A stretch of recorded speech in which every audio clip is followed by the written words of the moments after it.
In the night, the people of the cliffs emerged, skulking from rock to rock, taking each step with caution to avoid falling into the sulphurous cauldrons. Despite their care, their footsteps sent small rocks tumbling down the cliff, rousing Lucy just as she was trying to rest. "Who goes there?" she hissed, the light from her halo illuminating only a small circle around her. No one answered. Pale faces emerged from the darkness, their skin dusted from living among the endless stone. Lucy stood, spreading her wings, ready to escape if necessary. These stone folk, refugees from the endless war, had fled from cities and towns seeking refuge in the cliffs. They had traded one barren land for another, exchanging war for a fragile hope, a hope that Lucy was determined to crush, just like all the others. One of them stepped forward, offering Lucy water, clearly noticing how dry her throat was. She took a careful sip, wary of it being poisoned. But then she spat it out. "Disgusting. It tastes like oil and rust," she said, recalling the old barrels they used to store rainwater back home.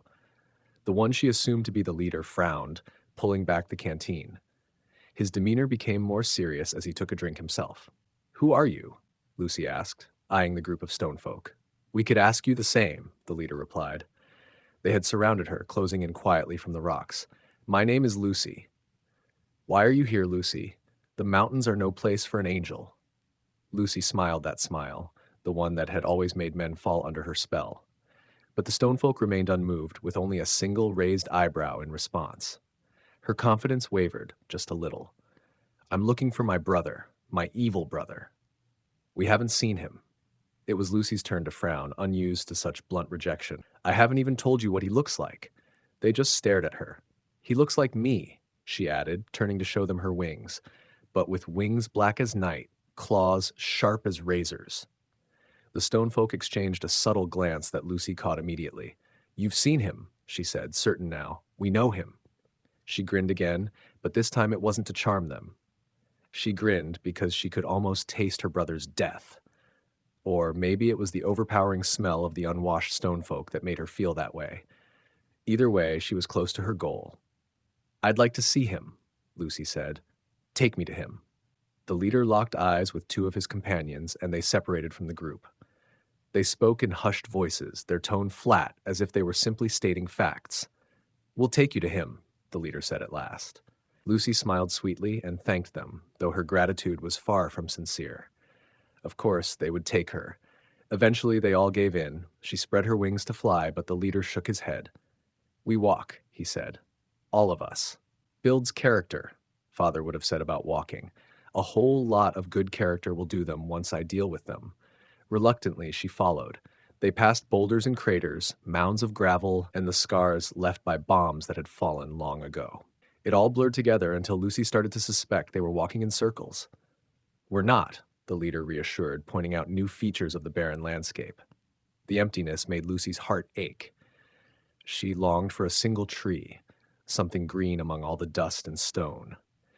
The others murmured among themselves in their monotone voices as they stepped over rocks and boulders, unconcerned by the jagged edges that poked their feet or the stench of sweat and grime.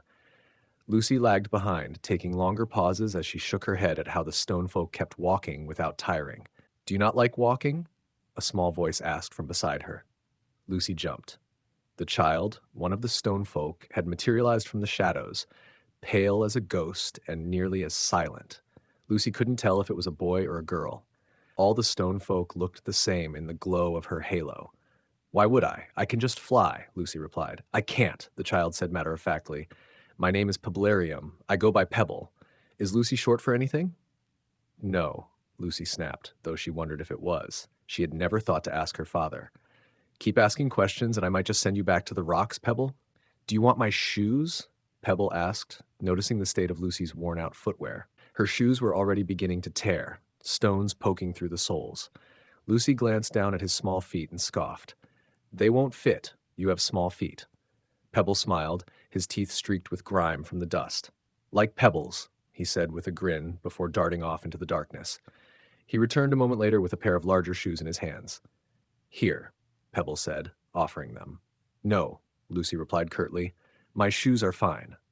She increased her pace, forcing Pebble to keep up. Pebble tried to speak, but Lucy ignored him, quickening her steps. Eventually, he fell behind, slinking back into the shadows with the shoes still in hand. Lucy continued alone, wincing with each step, wondering how much worse things would be by the time she reached Darius. She stretched her wings, considering flying, but the leader's voice came from up ahead, stern and unyielding. "We walk," he said. "All of us." Reluctantly, she closed her wings, cursing her father and wishing for better shoes.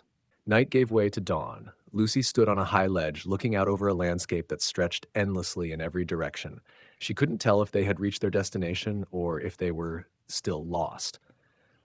Somewhere, behind her, the stone folk were still walking, hopping from one stone to the next, tireless. Lucy sighed, searching for somewhere to sit. She spotted a flat rock that might serve as a brief resting place, or maybe a sulphurous pool where she could stew in frustration. But instead, her eyes caught something unexpected, shoes resting on top of a rock.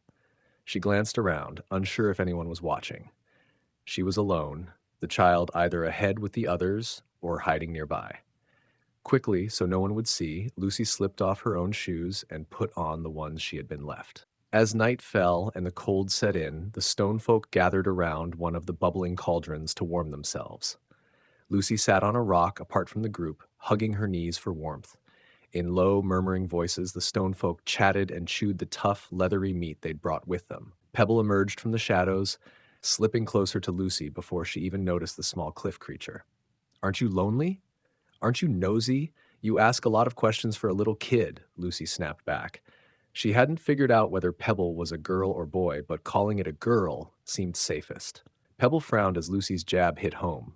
"I'm not a girl," he complained, reaching up to touch his nose. "What's wrong with my nose?" Lucy gave an exasperated shake of her head.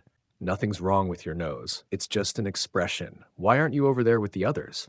"Because I don't want you to be lonely," Pebble said, sitting close enough that their hips almost touched. "I'm not lonely," Lucy said, scooting away. "Well, are you hungry? We've got plenty of food." "No, I'm not hungry and I'm not lonely. Leave me alone." Pebble disappeared back into the shadows, only to return moments later with food in hand, joining the circle of stone folk. "Thank goodness," Lucy mumbled.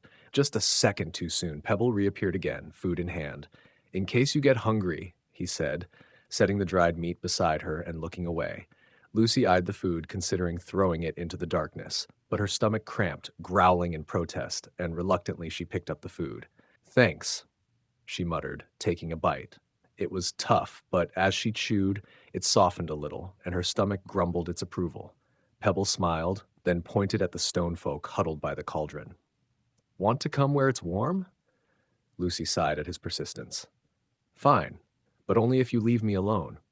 She followed Pebble as best as she could, trying to keep up with his quick, agile leaps from rock to rock. It was slow going for her tired feet, but the warmth of the bubbling cauldron beckoned her. A couple of the stone folk glanced up as she found a place in the circle. Most ignored her and continued their quiet conversations. Except one. The leader's stone turned toward her, his eyes unwavering as he stared directly into her soul. "That's Papa Stone," Pebble whispered, leaning in too close for comfort. Lucy barely resisted the urge to shove him away like a bothersome sibling. "Stone," the leader said, his voice low and steady. "You all got rock names or something?" Lucy asked, raising an eyebrow. Stone shook his head. "Just those of us who want it. That's Jerry," he said, pointing at another stone folk sitting across the fire. "That's Emma. Some of us gave up who we were before. Others still hold on to the past, hoping things will get better." Lucy arched an eyebrow, pitying the hope they clung to so foolishly. "So, who were you before?" Stone sighed deeply. Pebble looked up at him with a sense of uncertainty, as if he too didn't know the answer. "I was Carl, a civil engineer in the city. Had a nice life. A big house with a yard. The dream." "So how'd you end up out here?" Lucy asked, a hint of mockery in her voice. "Your nightmare isn't mine, Lucy. I got here the same way as anybody else. My green lawn turned to straw, then to dirt. Eventually, I became disenchanted with the world I'd helped build, and I came out here to maybe build something new." He stared into the darkness as he spoke, his words lingering as he contemplated not just the wasteland around them, but his own past. "How's that going?" Lucy scoffed.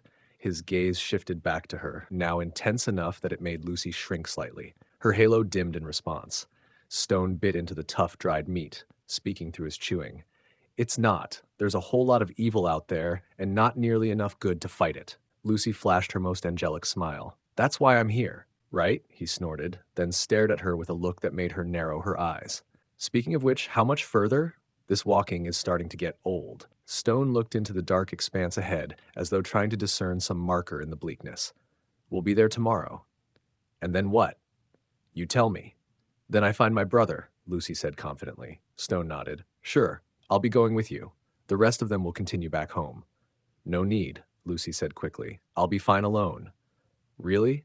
Pebble piped up. I don't think so. Stone gave a thin smile at Pebble's interruption. Fine like you were when we found you? The path to your brother has more twists and turns than rising steam.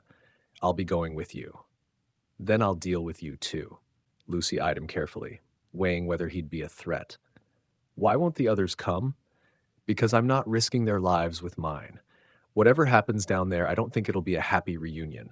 Oh, you're right about that. Lucy suppressed a grin, sighing deeply. Pebble patted her leg with his small hand. He might be happy to see you, he said. I'd be happy to see you if you were my sister. This time Lucy allowed a smile to spread across her face, not because of the sweet words or a hopeful reunion, but because her brother's happiness would make his death that much easier and much more satisfying. Pebble smiled, thinking he'd made her happy. Stone didn't smile. He eyed her warily, then pursed his lips. Get some rest, Lucy, Stone said. Tomorrow we descend into the pits of hell themselves.